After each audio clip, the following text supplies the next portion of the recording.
어릴 때 여러분 무슨 부러움이 있었습니까? 저는 어릴 때 어른들이 굉장히 부러웠어요. 자, 저 사람들은 어떻게 복이 많아가지고 어른이 되었을까? 어른은 하고 싶은 대로 다 하는 것 같은 그런 생각이 어릴 때는 있잖아요. 내가 하고 싶은 것은 어른들에게 의해서 제한당하니까. 그죠? 그러다가 시간이 많이 지나가지고 한 40대쯤 되었어요. 그때 중요한 사람을 한 사람 만나는데 그분은 어떤 분인가 하면 개척만 하면 큰 교회를 만들어내는 사람이었습니다. 산속에 도로에서 14km 떨어진 산속에서 개척을 했는데 3천 명이나 모으는 거예요. 이야, 뭐 저런 사람이 있어? 그리고 또 어느 날 보니까 새롭게 또 개척을 하는 거예요. 그런데 지금 한 5, 600명 모이지 아마? 이야, 무슨 개척만 하면 저렇게 잘하냐? 참 저 사람 복이 많은 분이다. 그런 생각이 들더라고요. 근데 이제 60쯤 들어오니까 어떤 사람이 복이 많아 보이는 줄 아세요? 건강한 사람. 뭔 일입니까? 내 인생에 건강에 적신호가 켜졌다는 거예요. 그런데 사실은 이런 것 생각해 보면 어른 시간 지나면 되는 거고 맞죠? 어른 시간 지나면 돼요. 질병? 여러분 일생을 사는데 병이 들 수도 있고 안 들 수도 있어요. 그렇잖아요. 그러면서 인생이 살아가는 거예요. 이 어릴 때부터 야 그게 복이겠다 싶었던 그런 것들이 다 보니까 지나가는 것이에요. 지나가는데 또 이 그냥 지나가는 게 아니고 이게 마침내 나를 배신하고 다 떠나는 거예요. 내가 쌓아놓았던 거, 내가 챙겨놨던 거, 내가 그렇게 공들여서 쌓아놓았던 그것들을 내가 영원히 간직할 수 없다라고 하는 것을 깨닫는 순간, 여러분 그런 순간이 다 있을 겁니다. 그 순간이 어릴 때 있으면 어릴 때 있을수록 하나님께 덕을 쌓고 복을 쌓는 것이에요. 근데 어떤 사람들은 죽을 때까지 그것을 알지 못한다는데 문제가 있습니다. 사실 여러분 세상에서 복이라고 생각되는 것은 끝까지 붙잡을 수 없는 거예요. 그것이 나를 지켜줄 것이라고 생각했는데 그것이 나를 지켜주지 못해요. 그 순간순간의 희망사항일 뿐인 것입니다. 그러니까 좀 건강하면 좀 활기찰 수 있고 활기 안 찬다고 해서 여러분 인생살이 피곤합니까? 그런 것도 아니에요. 여러분 성공하면 성공적인 인생을 살면 그것도 기분 좋지만 여러분 힘들고 어려운 십자가 길을 간다고 하면 다 시인이 되는 겁니다. 그러니까 이것이나 저것이나 인생을 살아가는데 별로 그렇게 복잡한 문제는 아닌 것입니다. 그래서 여러분 인생을 살면서 야 내가 정말 이것을 붙잡고 끝까지 가고 싶은 그리고 이 금생애뿐만 아니라 내생의 세계에서도 끝까지 이 소유하고 싶은 그런 무엇이 없는가? 그것이라면 참된 정말 그 축복이고 은혜일 수 있겠다. 그런 생각을 하는 겁니다. 여러분 그렇지 않겠어요? 실컷 모아놨는데 어느 순간에 보니까 나하고 아무 관계 없어. 여러분 대부분의 사람들이 그런 경험을 해요. 먹고 산다고 재산을 축적한다고 또 학문적인 어떤 업적을 쌓기 위해서 정치적인 목적을 위해서 별 일을 다 겪잖아요. 근데 어느 순간 그것이 나와 아무 관계가 없어요. 여러분 70 넘어가죠?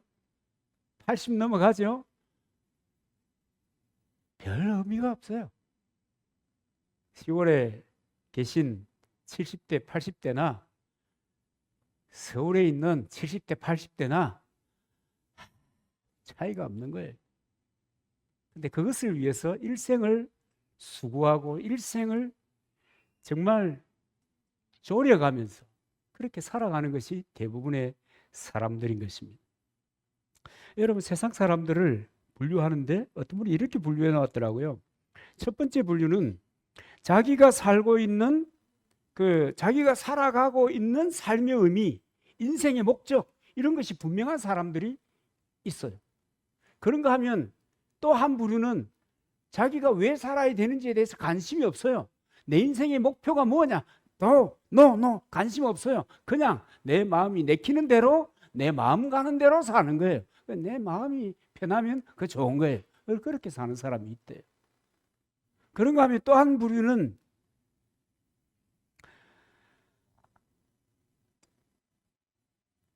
인생의 목적과 의미에 대해서 잘 아는 것처럼 행세하는데, 그렇게 말하는데 실제로는 전혀 그렇지 않은 삶을 살아가는 거예요.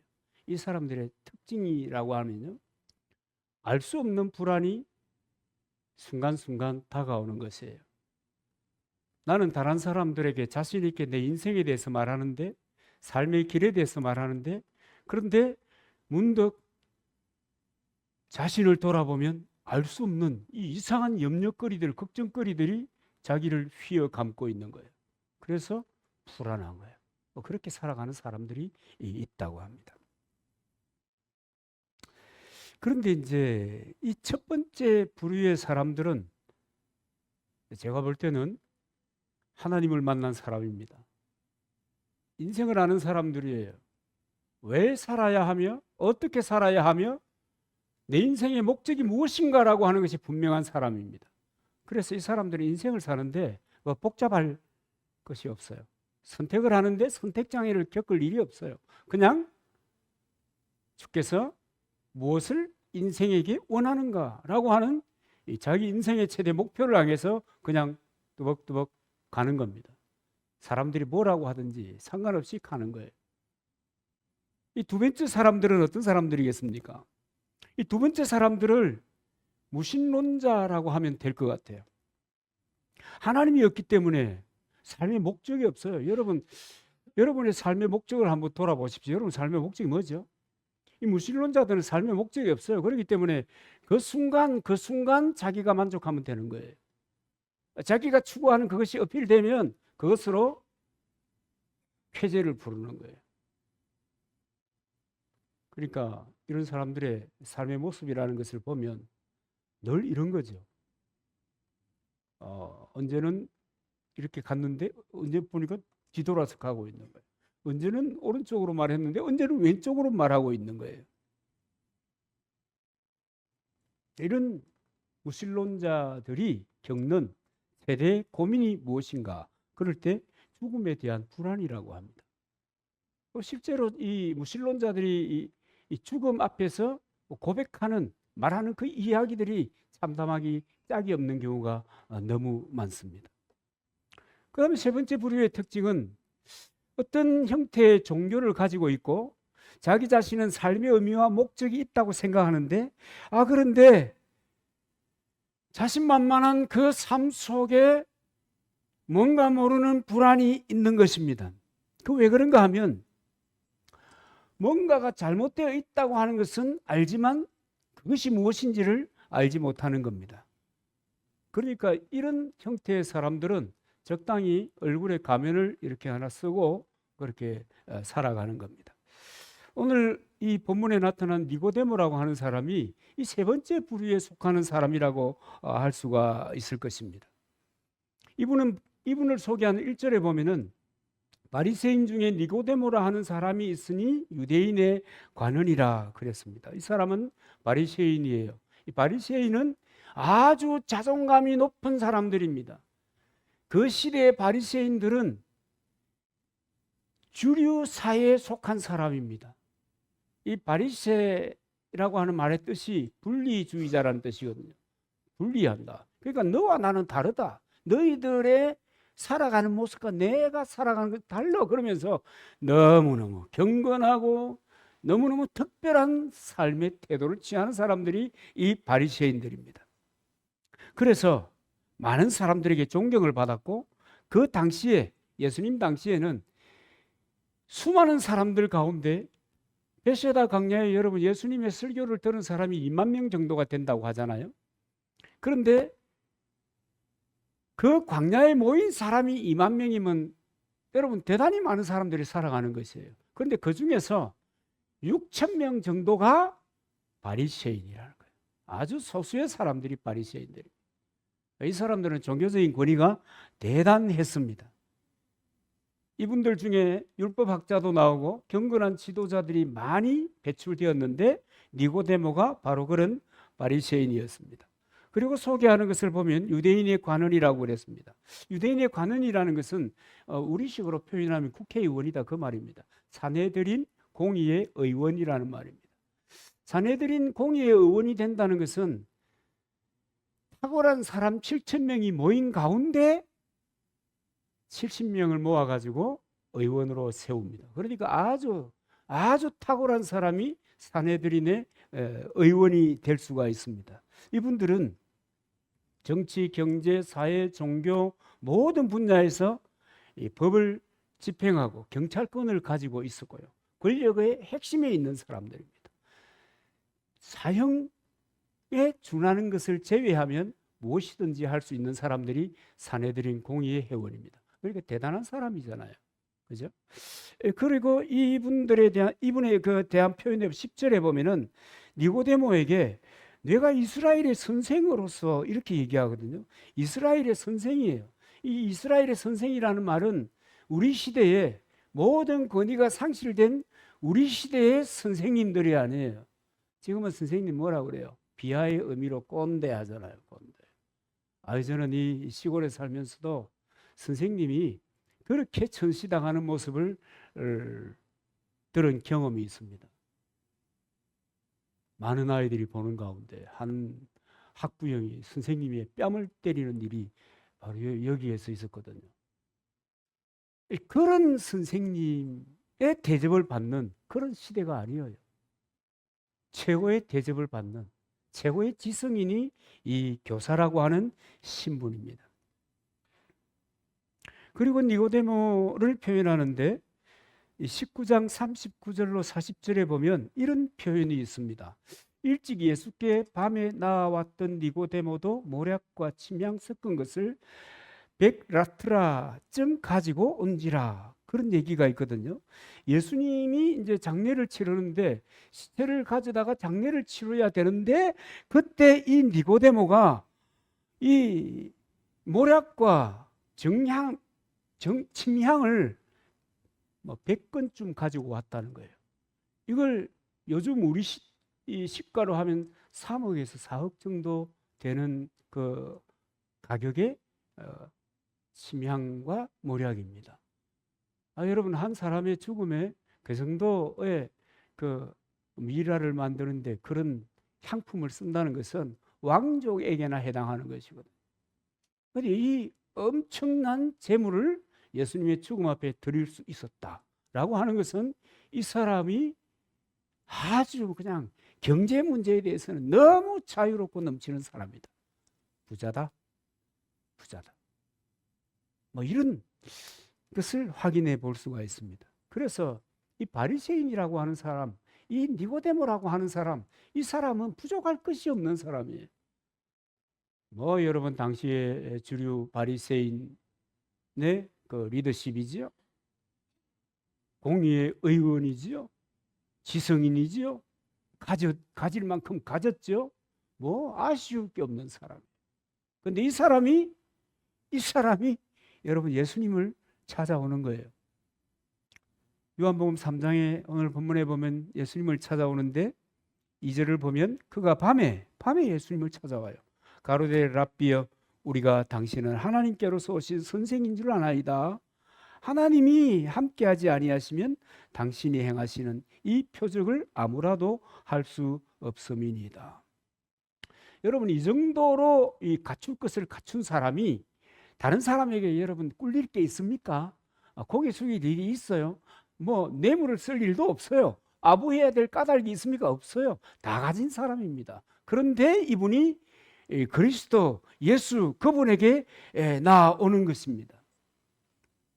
근데 그때 당시에 예수가 어떤 사람이에요? 청년이잖아요. 청년이었어요. 검증된 것이 별로 없어요. 그냥 예수에 대한 소문이 장황한 거예요. 아주 특별한 선지자 중에 한 사람이다. 사람들이 그렇게 알고 있습니다. 죽은 사람을 살리잖아요. 병든 자를 그냥 고치잖아요. 몇 번 치료하러 와라 이게 아니에요. 그냥 고쳐버리자. 정말 희한한 사람이다. 정말 특별한 사람이다. 이런 호기심을 가지는데 그 호기심의 그 깊이가 얼마나 대단했는가 하면, 자기가 바리새인으로서 지성인으로서 가졌던 그 율법의 한계를 넘어서는 거예요. 그러니까 이 청년에 대해서 뭐 가타부타 얘기를 해야 되는데 판단을 할 수가 없는 거예요. 자기의 지식을 넘어서는 것이기 때문에. 궁금하잖아요. 뭐 이런 인간이 다 있어, 이를테면. 도대체 이분이 누구야? 뭐 하는 사람이야? 그래가지고 자기의 지위와 명망과 권위가 있으니까 많은 사람들이 보는 그 시간에 예수를 만날 수 없었던 거예요. 그러니까 밤에 한밤중에 남몰래 예수를 찾아온 겁니다.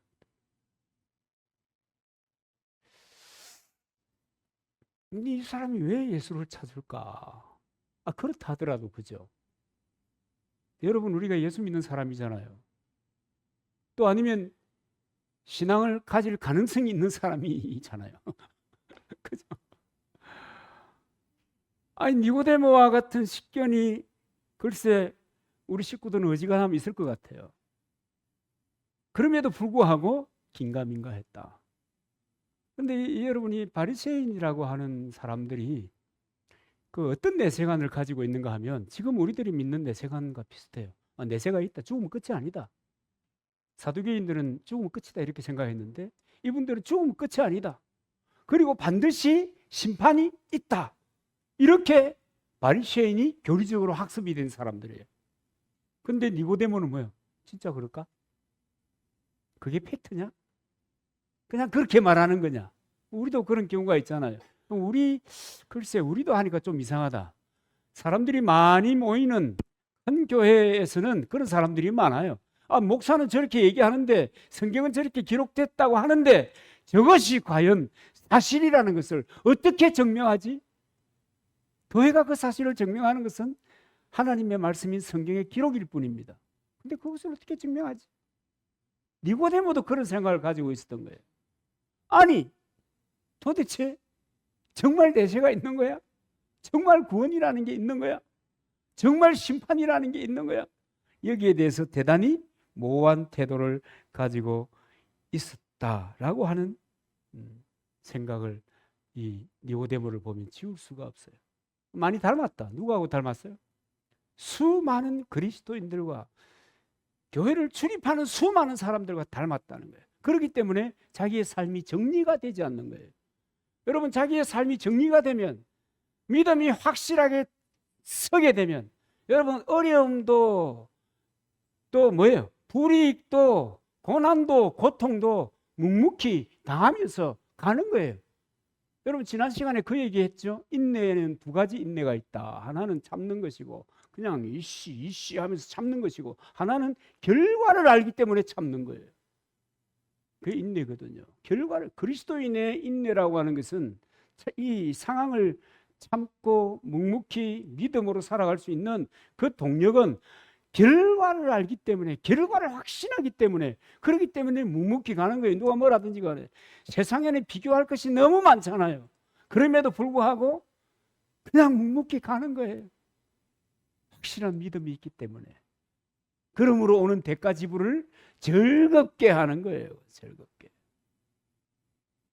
근데 이 니고데모는 이 결론에 대한 확신이 없는 거예요. 그러니까 이 예수라고 하는 이 청년이, 이 대단한 청년인데, 많은 지도자들은 이 청년에 대해서 비난을 하는데, 최고의 비난이 있었잖아요. 바울세불이 집혔다, 귀신 들렸다 그러잖아요. 그리고 저거는 너무 경망스러울 정도로 무례하다. 왜냐하면 이를테면 여러분, 남자들은 군대에 가면 여러분 자주 들었는가 모르겠다. 자기보다 먼저 들어온 사람이 자기 졸병에게 뭐라 그래요? 야, 임마, 바로 안 쓰나? 나는 하나님하고 동기동창이야. 이러잖아요.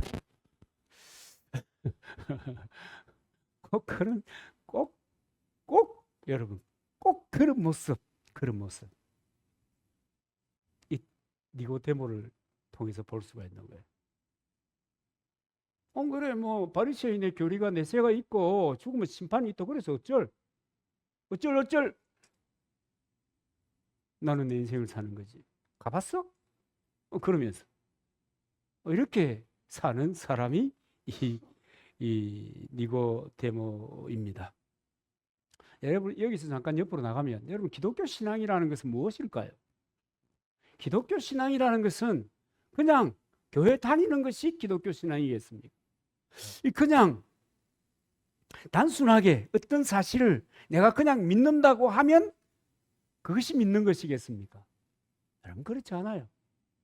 확신한다는 것은, 결과를 확신하고 인생을 살아갈 수 있다는 것은 수많은 의문과 수많은 갈등과 도대체 하나님이 계시면 왜 이 같은 상황이 내게 있을까라고 하는 이런 고민을 끊임없이 하면서 성경을 읽으면서 도대체 이것이 하나님의 말씀이라면 Why me? 왜 나에게 이런 일이 있단 말인가? 라고 하는 생각을 끊임없이 하면서 마침내 주님 그랬군요. 주님 그랬군요. 이제야 비로소 내가 주의 말씀을 인정합니다. 비로소 내가 깨닫습니다. 그리고 여러분 그리스도인이 되는 겁니다. 안디옥 교회 그리스도인들이 그런 사람들이에요. 그래서 다른 사람들이 저 사람들을 보니까 진짜 나 그리스도를 따라가는 사람이구나 이렇게 말하였던 것입니다. 그런 그 어려움, 갈등, 염려가 없는 사람들 누구예요? 이를테면 모태 신앙들이 그럴 가능성이 많아요. 그 모태 신앙만 그럴까요? 대부분의 청중들은 예배를 엔조이하고 가는 거예요. 그러니까 자기의 삶이라고 하는 것은 하나님의 말씀을 중심으로 이것을 선택하기 위해서 내가 대가지불을 하더라도 내가 기꺼이 감당한다 라고 하는 생각이 없는 거예요. 내가 편한 대로 내 마음 가는 대로 무신론자와 방불한 그런 신앙생활을 해가는 사람들이 많다 하는 것입니다. 여러분 니고데모 보십시오. 요한복음 3장에 보면은 니고데모가 호기심이 많은 사람이에요. 왜냐하면 지성인이잖아요. 그죠? 지성인이에요. 호기심 때문에 또 이상하게 되는 사람이 많아요. 호기심 때문에 자의적으로 성경을 받아들이는 거예요. 이 호기심 때문에 말이죠. 그리고 인생의 근원적인 불안과 여러 가지 영적인 갈등을 느끼면서 예수님을 찾아왔을 때 예수님이 그냥 아이고 참 친절하게 요즘 교회 목사 또는 요즘 교회 장로 권사들처럼 여러분 교인이 처음 오면 얼마나 친절하게 합니까? 맹목적으로라도. 그죠? 그런데 예수님은 그냥 직격탄을 빡 날리는 겁니다. 니고데모에게. 뭐라고 해요? 3절 보게 되시면 예수께서 대답하여 가라사대 진실로 진실로라고 하는 것은 이 말은 대단히 중요하다. 새겨 들어라. 이런 얘기입니다. 내가 내게 이르노니 사람이 거듭나지 아니하면 하나님 나라를 볼 수 없느니라. 이 말씀에서도 보면 니고데모는 아직 거듭난 사람이 아니에요. 사람이 거듭나지 않으면 하나님의 나라를 볼 수 없느니라. 네가 내세가 있다고 사후의 심판이 있다고 그렇게 교리적으로 학습이 되어 있다고 해서 그렇다고 해서 그 사실을 안다고 해서 네가 하나님 나라의 사람들이 되는 것이 아니다.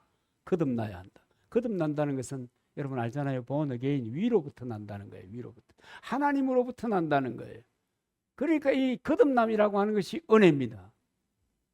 그래서 이 거듭남이라고 하는 것이 영원한 축복인 거예요. 이걸 못 받는 사람이 있다니까. 평생 살아도. 이런 거듭남의 축복을 누리는 사람들이 흔하면 말라고 목사가 필요하고 말라고 전도하겠어요. 그렇지 않겠어요? 이게 그래서 은혜라는 거예요. 그러니까 이 니고데모가 이 말을 못 알아들어요. 행설수설하는 겁니다.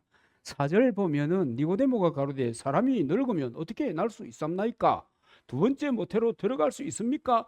이런 맹탕 같은 얘기를 하는 거 보면 이 니고데모는 지성인이지만 영적인 통찰력에 대해서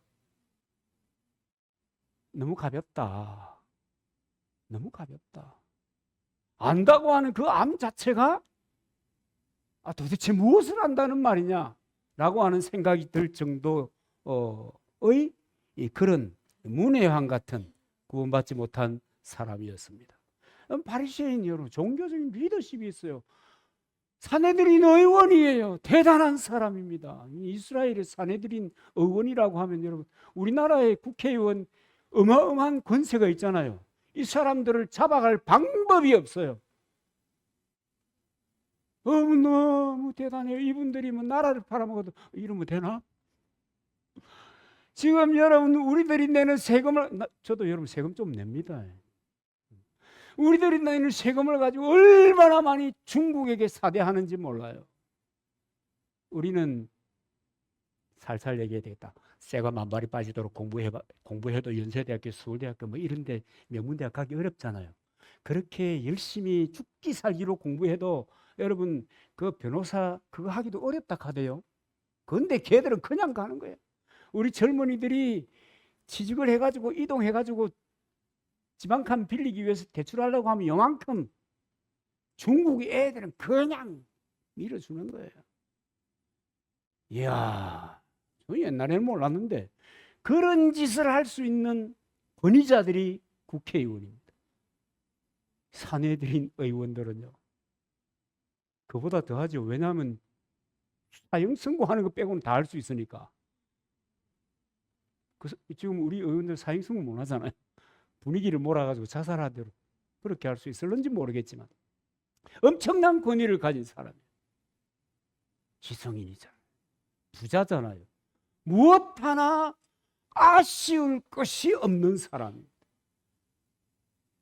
여러분, 인간의 실존이라는 것이 여러분 그런 거예요. 내가 폼 잡고 있어도 내가 이런 사람이야, 내가 이런 능력이 있는 사람이야. 그래도 여전히 인생의 자기의 삶의 불안과 혼란을 이겨나갈 수 없는, 참 알고 보면 안타까운 사람이에요. 근데 여러분, 성공한 사람들 있잖아요. 이 니고데모는 성공한 사람이잖아요. 그죠? 우리 객관적으로 봐도. 이런 사람들은요, 세상에 대한 통찰력이 있거든요. 어떻게 하면 주식이 책밭처럼 터진다는 것을 알아요. 이런 사람들은. 이런 사람들은 어디에서 집을 한 칸 사면 이것이 몇 년 후에 수십억 이익을 알아요. 이런 사람들은. 이런 사람들은 세상에 대한 통찰력이 있어요. 사람들을 어떻게 하면 핸들링 해가지고 내 사람을 잘 아는 사람입니다.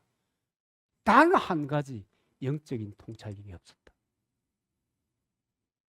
영적인 통찰력이 없으면 전부를 잃어버리는 거예요. 내가 마침내 소유했던 그 모든 것들이 나를 배신하고 떠나버리는 거예요. 어느 순간에 내가 그렇게 공들였던 것들이 다 떠나버리고 없는 거예요. 그래서 여러분, 영원한 축복이라고 하는 것은 거듭남의 축복 위에 영원한 것은 없습니다. 우리가 세상에서 이런 니고데모와 같은 이런 이 경륜과 경력과 이런 어마어마한 지위를 가졌어도 여러분, 천당 문 앞에 고개도 못 내밉니다. 고개도 못 내밀어요. 히브리서 9장 27절에 얘기하잖아요. 이 니고데모는 이게 긴가민가 했던 그 얘기 말이에요. 사람이 한 번 죽는 것은 당연한 것이고 그 다음에는 심판이 있다. 긴가민가. 예수 그리스도에 대한 이야기는 여러분 수천년 전부터, 창세기부터 인간이 범죄한 그 이후부터 인간의 구원을 위해서 메시아를 보내줄 것이라고 약속했잖아요. 말씀하셨잖아요. 근데 긴가민가, 이게 진짠가, 이게 올란가. 그리고 메시아의 이 청년 예수를 보는데 이게 긴 것 같기도 하고 아닌 것 같기도 하고. 왜냐하면 성경의 정통한 지성인이니까 이 메시아가 어디에서 출생할 것이고 어떤 생애를 살 것이고 언제 이런 책밭을, 구원의 돌을 터뜨릴 것인가 라고 하는 것에 대해서 이론적으로 알고 있단 말이에요. 그런데 그가 누군지 몰랐잖아요. 그리고 예수님을 만나서 이야기하고 교제하고,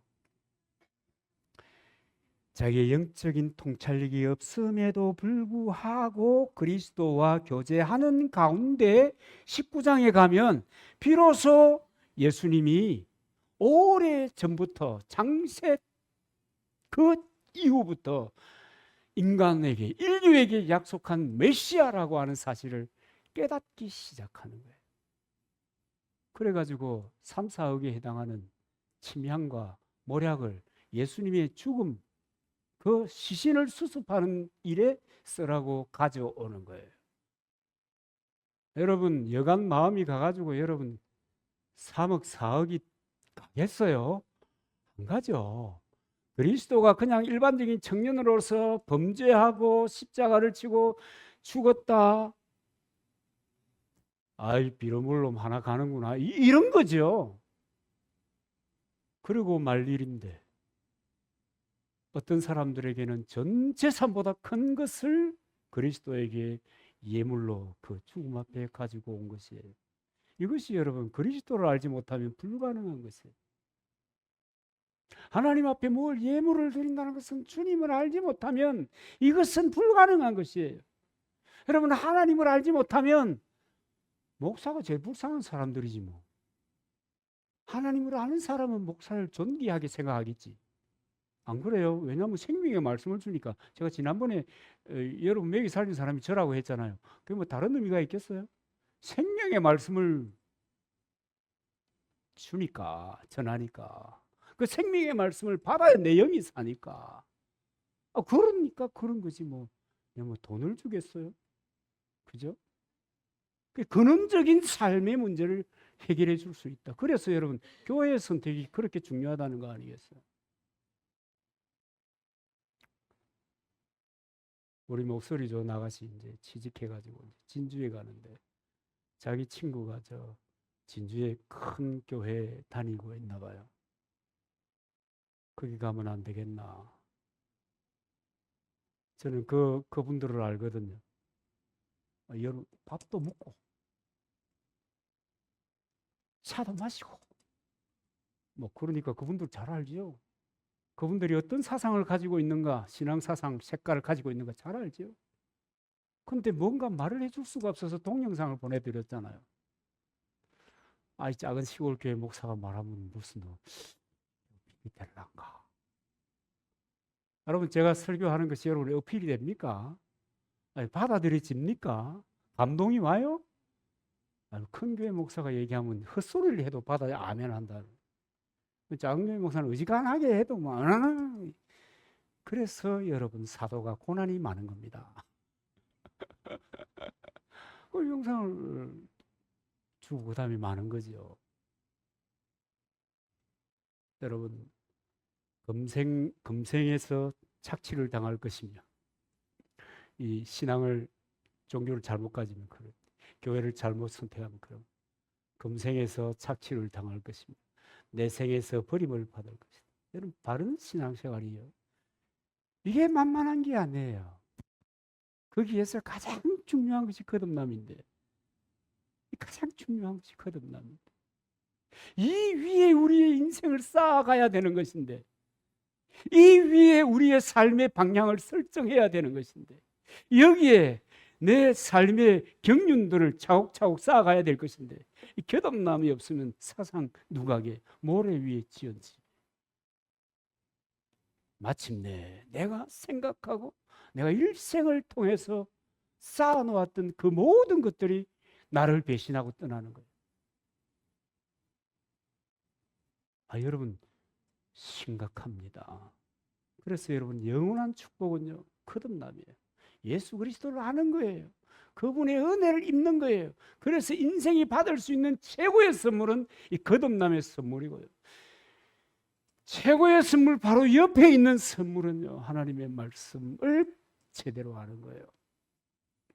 그렇게 알도록 성령의 인도를 받는 거예요. 여러분 이 최고의 선물이 저와 여러분의 것이 되어야 될 줄로 믿습니다. 예수님을 나의 주 나의 하나님으로 믿는다는 것은 정말 하나님의 은혜 중에 은혜입니다. 떠나지 않는 것 없어요. 여러분 자녀들도 다 떠나요. 여러분 그렇게 생각하세요. 대학을 졸업했다, 취직을 했다. 대한민국 동포가 되었구나. 근데 어떤 동포요? 살가운 동포가 되었구나. 찾아오면 반갑고 안 찾아오면 어쩔? 안 찾아오면 어떡해? 그죠? 반가운 동포가 되었다. 그런 거지. 그리고 이제 인생의 주체로서 살아가니까 자녀도 여러분 그런 겁니다. 심지어 자녀도 그렇게 해서 이제 독립적인 존재로서 세상을 헤쳐나가고 사는 거예요. 다 뜨다는 거예요. 다 이런 단어 쓰기 싫은데 배신하는 거예요.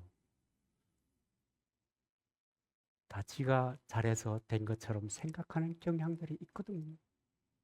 내가 쌓아놓은 그 모든 것들, 니고데모가 쌓아놨던 것들도 마찬가지입니다. 영원히 떠나지 않는 것은 하나님의 자녀됨의 축복입니다. 이 거듭남이죠. 여러분 거듭났습니까? 여러분 하나님의 자녀입니까? 이것이 최고의 선물이요, 최고의 축복이요. 이것은 금생과 내생을 이어가는 영원한 축복인 것을 믿으시기를 주님의 이름으로 축복합니다.